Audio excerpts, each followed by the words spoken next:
Bom dia, bom dia, bom dia. Agora, aquele meninozinho que sofreu pra caramba, gente, vai ter a oportunidade de conhecer a escola, né? Vamos lá, né? Que coisa boa ver meu menino assim, ganhando cor. Você quer começar a ir pra escola? Falei com a dona Lourdes, a diretora, e ela disse que não tem problema. As aulas já começaram, mas que daria uma aula de reforço para você acompanhar a turma. Se quiser, pode começar amanhã. Você quer? Fiz que sim com a cabeça e ela me abraçou. Então fica combinado. Vou lá ver o que preciso comprar de material. Quer vir comigo? Saiu um sim em forma de hum da minha garganta e ambos rimos. Comecei a sentir dentro de mim alguma coisa boa que voltava quando ela me deu a mão e seguimos juntos para a escola. No caminho, várias casas, muitas no tijolo sem pintura, outros. A Bárbara tá entrando. No caminho, várias casas, muitas no tijolo sem pintura, alguns cachorros deitados na terra, alguns homens que passavam de bicicleta, um carro de boi que gemia e umas crianças correndo descalças atrás de uma bola. A todos que encontrava, Dona Zefinha sorridente cumprimentava e dizia: Estou levando meu menino para conhecer a escola. Ele começa amanhã. Que bom, era sempre a resposta. O muro da escola era todo desenhado. De fora dava para ouvir o falatório e a risadaria das crianças. Era a hora do recreio. Entramos, atravessamos o pátio e seguimos por um corredor cheio de quadros com desenhos coloridos que dava na sala da Dona Lourdes. Ela era uma senhora da cor do nhandu e de olhar igual. Gostei dela de pronto. Falou que daria tudo certo, indicou o material que eu precisava ter e depois foi até uma outra sala e buscou uma roupa para mim. Era uma calça azul, uma blusa branca, com um desenho de uma letra, um passarinho, meias e um par de sapatos. A roupa é do tamanho dele, mas vamos ver os sapatos, se o número é esse. Não conseguia me mexer de tanta alegria. Sentei e Dona Luta e Dona Zefinha pacientemente pegaram meus pés e enfiaram no sapato. Está apertado, meu menino? Fiz que não com a cabeça. Acho que foi por causa do jeito que eu olhava para meus pés que Dona Zefinha perguntou se eu não queria ir para casa com os sapatos. Fiz que sim com a cabeça. Sorri de novo e isso passou a ser minha linguagem.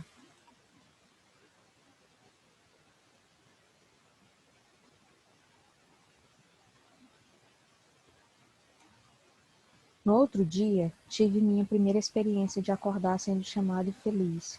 Foi me levantar, vestir aquele que seria meu uniforme, meus sapatos novos e meias, e fazer um lanche. Depois Dona Zefinha foi comigo para a escola e ainda me deu uma merenda para eu comer quando desse fome. Não disse o que era, só soube na hora do recreio. Pão com goiabada. Comi com olhos e boca. Os colegas da minha sala eram mais ou menos do meu tamanho, mas gostei mesmo foi de ver que a Rê era da minha turma. Ela me recebeu alegre e disse que ia sentar comigo. Foi logo falando da professora que eu era seu amigo e ela queria ficar perto de mim. Engraçado é que ela foi se mudando com os livros sem nem ouvir a resposta que viria. Parece que a professora, que se chamava Dona Sônia, já estava acostumada com o jeito dela, porque não se importou. E a Rê passou a ser minha amiga de todo dia e a primeira me perguntava: Vem cá, menino da Dona Zefinha, você não tem nome? Baixei a cabeça, encabulado. Tudo bem, se seu nome for feio. Aqui na turma tem um menino que se chama Jagumundo, né? Um dia perguntei para ele quem botou esse nome nele e ele disse que foi a mãe e que era uma mistura dos nomes dos avós Jacinto e Gurfael e do pai Raimundo. Vê se pode, o pessoal chama ele de Jagum. Meu nome é Antônio. Antônio? Que nem o santo? É, que nem, mas meus amigos me chamam de Tonho. Tonho? Gostei. É bonitinho, que nem você. Senti minha cara esquentar de repente. Nunca pensei que eu conseguiria falar de novo, e muito menos que eu ouviria alguém dizer que eu e meu nome fôssemos bonitinhos, mas gostei muito de ouvir. Sabe, Tonho, eu tenho 10 anos e vou fazer 11 este mês. Quantos anos você tem? Pensei rápido e respondi: 12. Vai ter festa lá em casa, até fogueira. Gosto deste mês de junho por causa disso. Faço aniversário no dia sim que você Eu não sabia, mas lembrei do santo e respondi 13. É, por isso que você se chama Antônio, então. Ela concluiu. Aposto que Dona Zefinha vai fazer uma maior questão. Fiquei quieta e acho que tão sério que ela mudou de assunto. Você quer levar meus cadernos para copiar a matéria? Não, não precisa. A professora já disse que eu vou ficar para reforço das aulas que perdi. Então tá. Vamos prestar atenção que a aula vai começar. Eu nunca tinha ficado perto assim de uma menina. Meu coração só fazia ficar pulando. Tinha até medo que ela ouvisse. Olhei de rabo de olho para os cabelos dela que tocavam na carteira, enquanto eu escrevia no caderno. Linda, cheirando a rosa. A letra dela era redonda.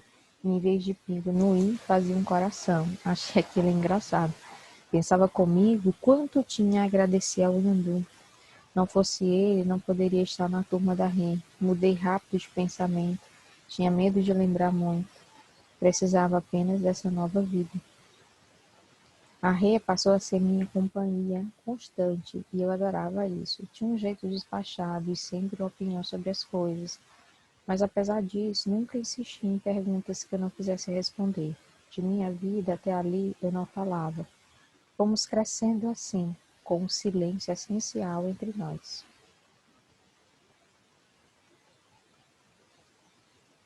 A gente tem as imagenzinhas.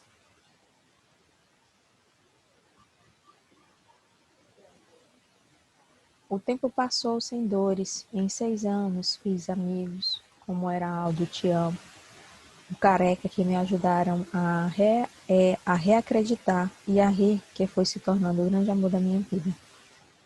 Acho que graças a isso fui perdendo aos poucos o medo de minha memória e comecei a olhar para o passado sem neblina. Aos poucos contei para Rê a minha história. Nesse percurso choramos juntos, muitas vezes. Foi aí que chegou essa vontade que me move até hoje, justiça. Precisava fazer alguma coisa para impedir as desumanidades. Foi da Rê a ideia de pedir a Dona Lourdes para aprendermos a usar o único computador da escola que tinha acesso à internet. Com aquele jeito dela, argumentou, até vencer a diretora pelo cansaço. Ela, então, nos encaminhou ao funcionário responsável para que nos ensinasse. Aprendemos rápido e em pouco tempo o mundo chegou inteiro às nossas mãos, e com ele a possibilidade de resposta. Com a autorização da Dona Lourdes, fazíamos nossas pesquisas após as aulas. Queria saber tudo sobre a escravidão, a negra e a sem cor. Lembrava das palavras do Yandu, a gente é escravo, pior do que aconteceu com minha gente. Resolvemos criar um blog e nele colocar todas as informações que fôssemos colhendo na internet sobre trabalho escravo. Fiquei assustado ao ver o comum da prática. Doíam as publicações. Lembravam o que havia vivido naquela fazenda. Só experimentando a realidade de outra natureza pude dimensionar a que vivera. Lembro do dia em que pedi ao seu Luiz para deixar que eu o ajudasse na mercearia, e ele relutou muito em concordar. Para mim, era uma forma de agradecer por poder morar com eles, para ele não. Ao término das tarefas, fazia questão de me pagar, ainda que eu não fizesse questão de receber. E eu insistia, não precisa. Ele insistia, é o justo, trabalho é trabalho. E me deu de presente um cofre para eu guardar o dinheiro comigo. Pensei que seria para depois pagar pela comida, dormir e tudo mais. Falei isso para ele, que apenas sorriu e disse, não, meu menino, aqui não. Na internet descobri que há leis, eu não sabia, mas há leis para proteger as pessoas da exploração. Cumpridas não eram, mas existiam, o que já era para mim um conforto. Divulguei-as imediatamente no blog. Artigo 149 do Código Penal. Reduzir alguém à condição análoga de escravo, quer submetendo trabalhos forçados ou a jornada exaustiva, quer sujeitando a condições degradantes de trabalho, quer restringindo, por qualquer meio, sua locomoção em razão de dívida contraída com o empregado, com o empregador ou preposto. Pena, reclusão de 2 a 8 anos e multa, além da pena correspondente à violência. Nas mesmas penas incorre quem 1. Cerceia o uso de qualquer meio de transporte por parte do trabalhador com o fim de reter no local de trabalho. Aquelas pessoas, gente, que pegam um transporte, né, e aí lhe leva para o trabalho. E você não consegue mais voltar de onde você partiu, entendeu? Porque o transporte fica lá parado e você acaba se tornando um escravo sem poder voltar de forma alguma para casa. Teresina nem tanto, né? Mas o Piauí, como alguns municípios do interior do estado, tem alguns municípios que têm um nível muito grande de exploração de trabalho, mas essa exploração não acontece nos respectivos municípios. A mão de obra ela é enviada para fora, através ali, gente, daquelas propagandas de que tem emprego em lugar tal, aí as pessoas vão, quando chega lá não conseguem mais voltar.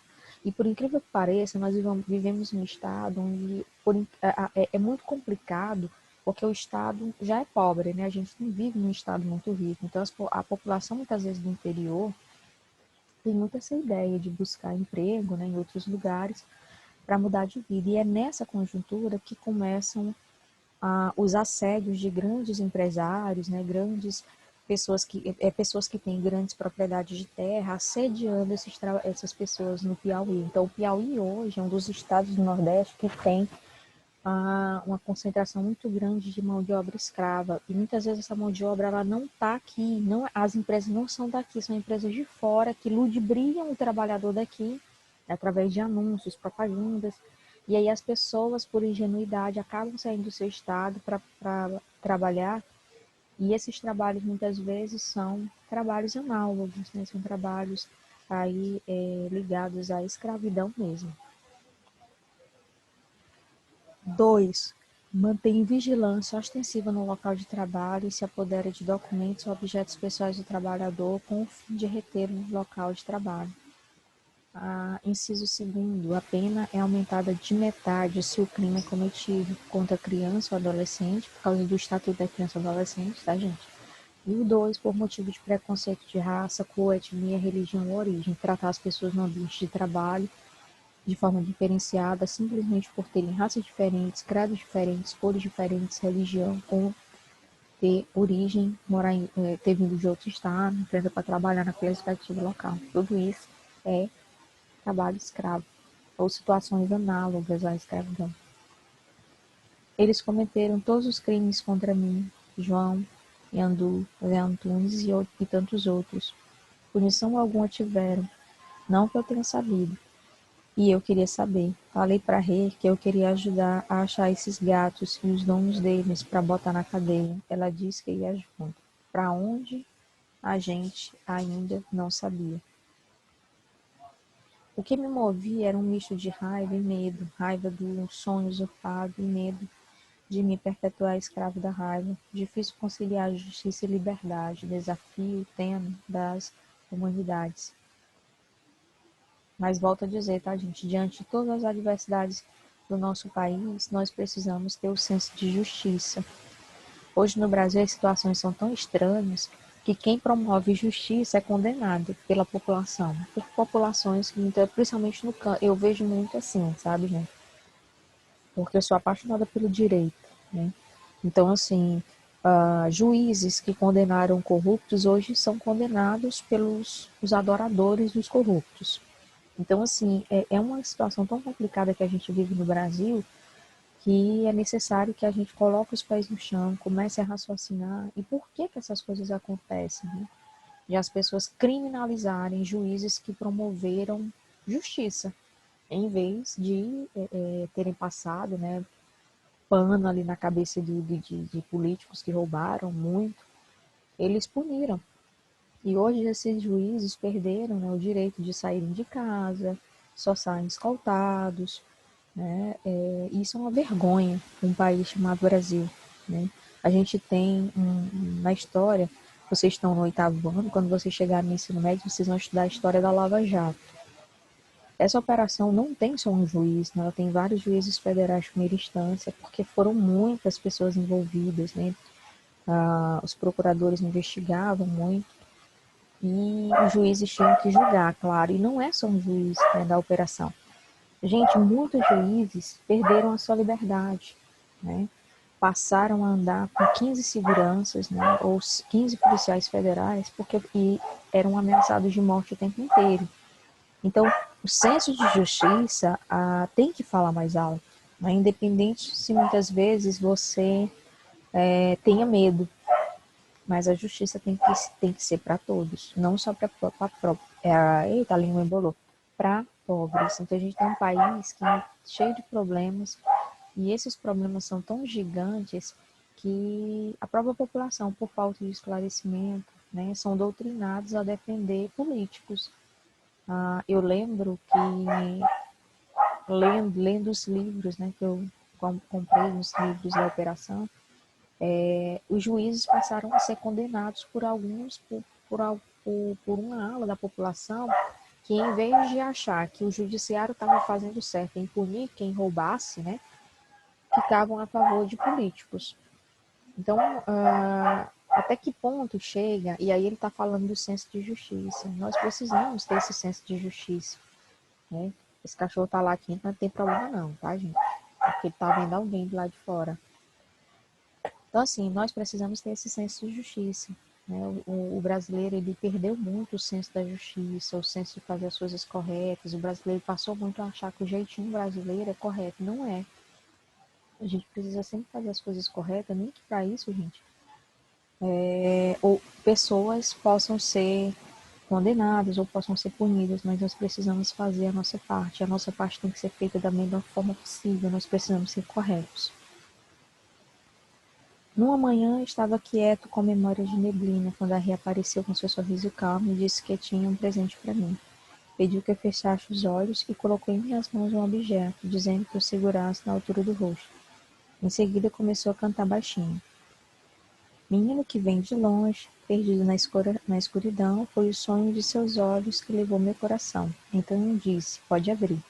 Em minhas mãos, no espelho, me refletia em existência e amor. Quis casar com a Rê e não queria esperar. Começamos a fazer planos. Sonhávamos de mãos dadas, sem risco. Tínhamos terminado o colégio no ano anterior. O seu Luiz tinha me colocado no posto de gerente da mercearia. A Rê dava aulas para crianças pequenas e ganhava algum dinheiro. Os pais dela tinham uma pequena casa desocupada que poderiam ceder para morarmos. Estava meio velha, mas a gente reformava. Planejávamos e nos amávamos. Nosso primeiro beijo me envolveu inteiro com sensações insuspeitadas,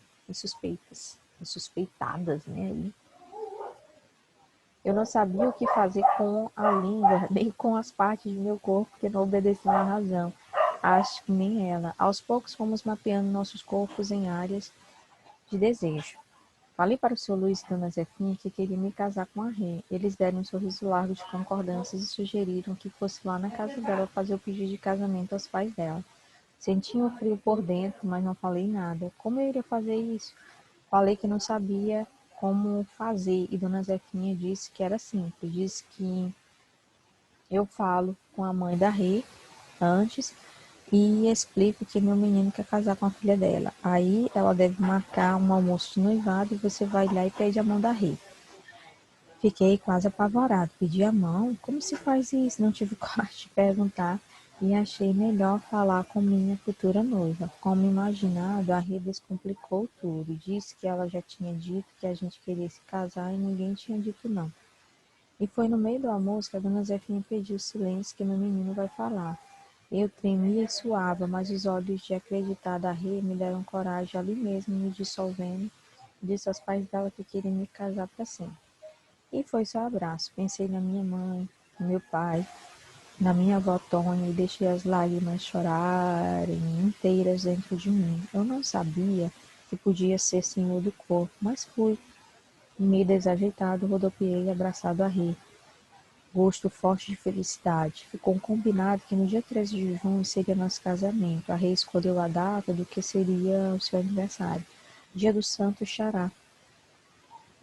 Gostei da ideia. Nosso juiz de paz seria o seu José Sapateiro, bom igual ao José Carpinteiro do Jesus da Botão. Daí para frente, só os preparativos. Dona Lúcia doceira, seu Arthur alfaiate, Dona Marta costureira e mais um mundo de boa vontade. E foi tempo da alegria.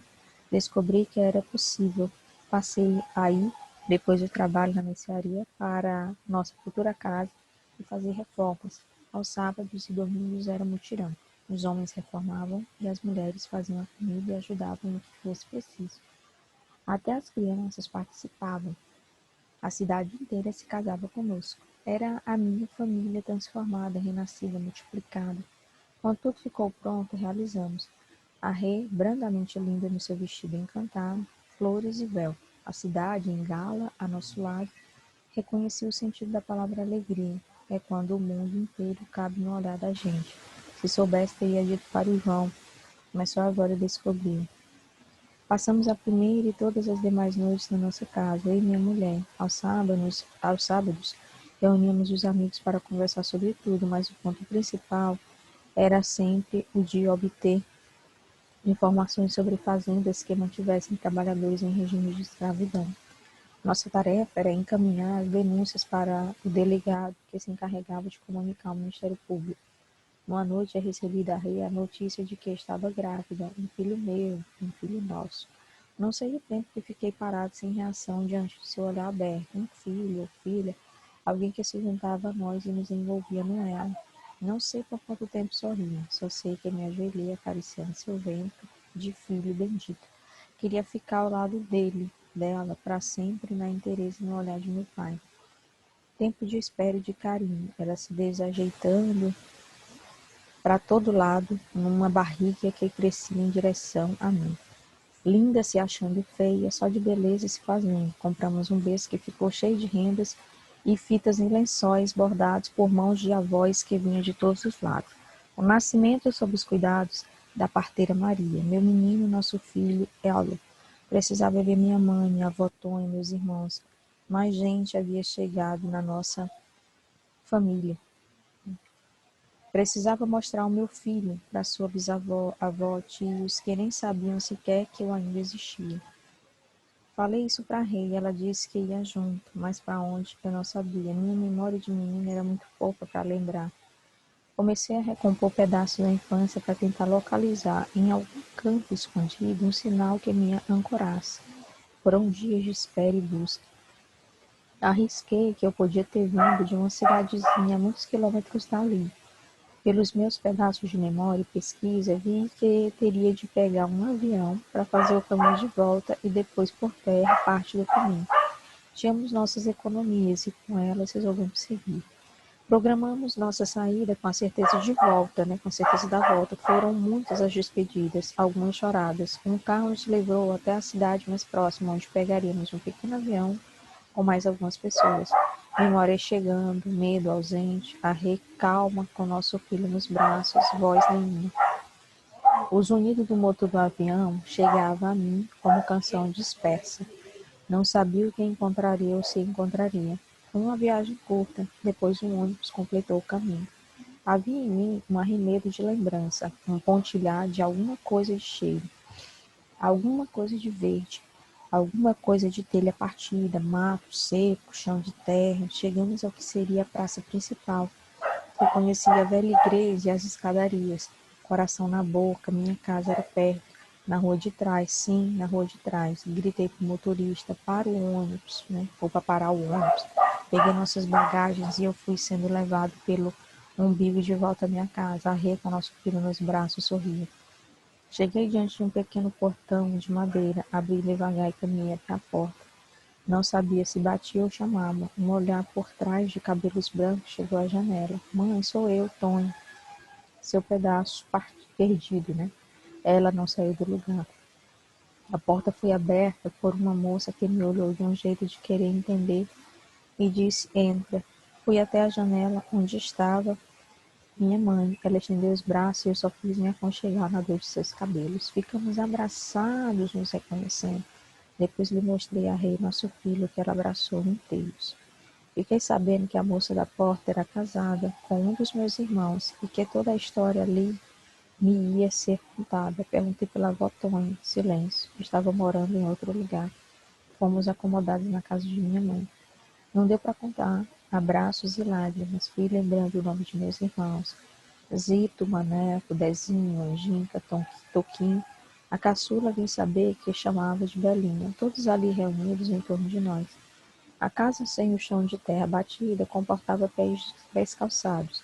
Havia comida e um conforto modesto conquistado pelo trabalho de todos. As conversas de um tempo sem fim. Fomos dormir bem tarde, aquecidos pelo reencontro. No outro dia, tomei o rumo da casa da avó Tônia. Comigo, arrei nosso filho. Conheci o lugar. Na chegada, um portão largo, um terreno plano, marcado por alguns relevos de cruzes e flores. Andamos num caminho estreito, que nos levava a Votônia. O lugar era baixo, de um cimento tosco. Uma placa sem retrato trazia seu nome. Antônia Cândida, 11/7/1927, e a morte em dia 17/9/1998. Fui logo de joelhos dizendo: vó, sou eu, seu Tonho, que voltou. Senti tanta sua falta, tanto tempo. Vi terras perigosas, fantasmas e monstros que me queimaram em dores de sangue. Mas estou aqui, minha avó. Tive fome, tive medo, gatos, feras me atacaram, me feriram, me sangraram. Mas eu estou aqui, minha avó. Eu, minha princesa encantada, e nosso João ressuscitado, na inteireza do possível. São as flores que trago, minha avó, do que sei de coração. Saímos dali silenciosos, de volta ao nosso cantinho, ou de volta ao nosso caminho. Regina, meu filho, João e eu. Sobre o processo de criação da obra, Aí é o encerramento. No final, gente, aqui da obra, ele mostra muito as dores e os sofrimentos. Primeiro, aquela ideia do sonho de mudar de vida. E aí ele vai em busca desse sonho. Só que quando ele chega, o sonho virou um pesadelo. Vê o colega sendo morto devido a situações insalubres pelo qual eles passavam. E ele consegue fugir, E nessa fuga, talvez por obra divina, ele consegue ser acolhido por uma família que dá a ele carinho e mostra para ele uma nova visão de mundo, da educação. Ele se casa, tem um filho, mas fica sempre aquela ideia, de luta por justiça, luta por igualdade, luta para que essas coisas não ocorressem com mais pessoas e com ninguém, E aí tem aquela ideia de voltar ao local, E ele volta ao local, quando ele volta, a avó dele já não está mais nem viva, que era a avó que ele chamava avó Tônia, Aquela que ele sempre que podia conversava com ela, porque ela era tida como uma senhora sábia. Então, assim, gente, no Brasil, a gente tem um problema muito sério, envolvendo essa questão da escravidão, que não é uma escravidão só negra, é uma escravidão realmente de brancos, e que a gente tem um processo que vem até os dias atuais, e que a gente precisa estar sanando, Porque faz mal, faz, Só faz mal para quem recebe essa forma de tratamento e cria traumas, nas pessoas. Porque isso aqui, gente, não é tratamento que as pessoas devem fazer umas com as outras. Porque trabalho análogo é um trabalho escravista, É um trabalho escravo. A gente não pode tratar as pessoas dessas formas, principalmente quando a gente analisa, se coloca na questão da empatia, se colocar no lugar do outro. O que eu não quero para mim, eu não posso querer para os outros. Então a gente fica por aqui. Essa era a ideia do paradidático, mostrar que realmente existem trabalhos análogos, trabalhos escravos, e que esse trabalho escravo ele não é um trabalho que remonta muito à cor da pele, é um trabalho que escraviza as pessoas pela pobreza. As pessoas pobres muitas vezes nem é negro, mas pela aquele senso de tentar mudar de vida, são ludibriados por pessoas que agem de má fé, e nessa má fé destrói sonhos, sentimentos, E muitas vezes essas pessoas ficam impedidas de voltar para casa. Esse livro ele não é um livro muito fácil, ele é um livro fácil de entender, ele não é um livro fácil na ideia mesmo escravista, porque mostra muito o Brasil, O Brasil, com suas enormes diversidades, né? E há diversidades no Brasil de desigualdades, onde a gente tem isso realmente muito forte no nosso território que a gente precisa mudar, tá? Do mais, a gente fica por aqui. Quem é que tá falando no chat? Bem pesado, mas eu gostei de ler. É muito pesado, viu, Zé Fernando? O outro livro, tem um outro paradidático que não é da turma de vocês, ele é mais difícil ainda. Ele é muito pesado, a história. Esse daqui é porque ele é o mais leve, né, Zé Francisco? Ele é o mais leve relacionado a essa escravidão, mas na prática a gente tem livros mais pesados, mesmo sendo paradidáticos, que mostram realmente a realidade, mesmo que sejam difíceis. Né? A leitura é pesada mesmo, mas a gente precisa entender que isso ocorre até hoje. Do mais, meus amores, a gente fica por aqui, tá bom? Um abraço, eu vou postar. Para quem não tem o livro, eu vou postar essa aula. Está gravada, eu vou postar a aula. E assim, vocês já avisem para o restante da turma de vocês que a aula vai ser postada, tá bom? Tchau, meu povo!